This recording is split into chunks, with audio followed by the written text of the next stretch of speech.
Listen first. Okay. Now when you take the cell, that's the cell where the nucleus. So inside the nucleus,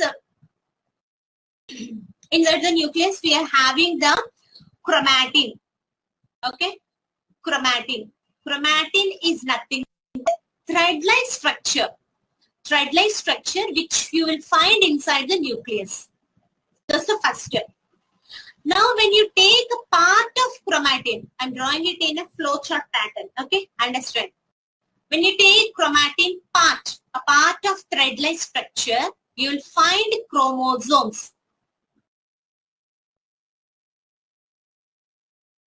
Okay, so these are the chromosomes. And if you take one chromosome, this is one chromosome.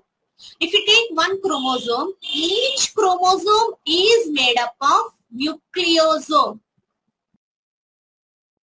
Nucleosome.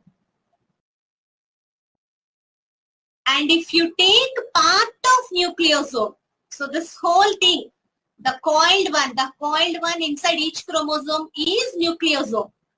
And if you stretch the coil of nucleosome and take a part of nucleosome like this, then it is the histone complex. Okay, that's the order of flowchart. Now when you take a histone complex, you will have a protein plus DNA. See in the diagram I just show. See the blue colored ones, I'm darkening them with purple shade. Those are the proteins called histone proteins. Histone proteins. Okay, such group of histone proteins are there around which I'm showing DNA in green color.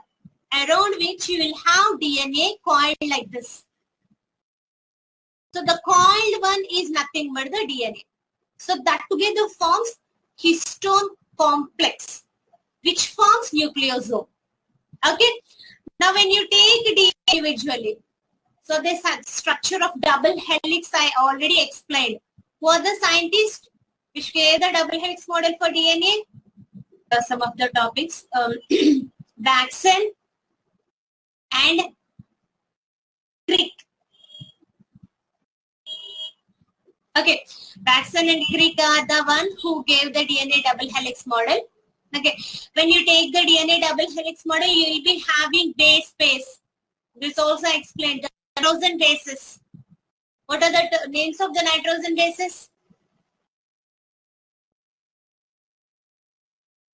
Names of the nitrogen bases in DNA. Adenine, guanine. Ma'am, can I? Yes. Ma'am, adenine, guanine, thymine, and cytosine. Yeah. Thank you. Okay. Thymine and cytosine. I think you people are taking notes. Aren't Yes, you? Then, yeah, JTGC. In other words, we can write. Okay. No problem. Let's have a revision of the thing. When you have a cell, inside the cell, you are having nucleus. Within the nucleus, you will have a thread-like structure called chromatin. Now, when you take a part of chromatin, you will have chromosomes. So, chromatin is totally made up of chromosomes. Okay, clear? Then when you take each chromosome, within each chromosome you will find nucleosome structures. Nucleosomes are nothing but the coil structures. Okay, observe in the diagram, the coil structures. If you stretch out the coil structure and take a part of that, you will get histone complex. So many histone complexes will make nucleosome. Okay, so many nucleosomes will form chromosome. Coming in a backflow. Okay, so many histone complexes will form nucleosome. And so many nucleosomes and coiled format form chromosomes. And many chromosomes will form chromatin network in nucleus. Clear? Either way. Then when you take the whole histone complex, you'll be having histone proteins and DNA molecules. Now when you take histone proteins are designated as H1, H2 and H3. H stands for histone. This is the protein which helps in intertwining the DNA. Because when you take the whole DNA, if you open up a DNA in one chromosome, you can make a ladder to move. That much lengthy DNA you will have in one chromosome. Then think of 46 chromosomes. Okay. How this much lengthy DNA, see, elaborated way they have shown. How much this lengthy DNA will get fit into small nucleus. As we are saying, cell is microscopic. Nucleus then becomes submicroscopic, isn't it? Can't see even with naked eye. Then how much this much long stretch of DNA fits in? Because of the coil nature. This is the analytical answer. You got the point, students? Are you getting what I'm trying to explain? Here the hues matter. Yeah, so yes, Arya, there is lot much information in DNA in the form of genes.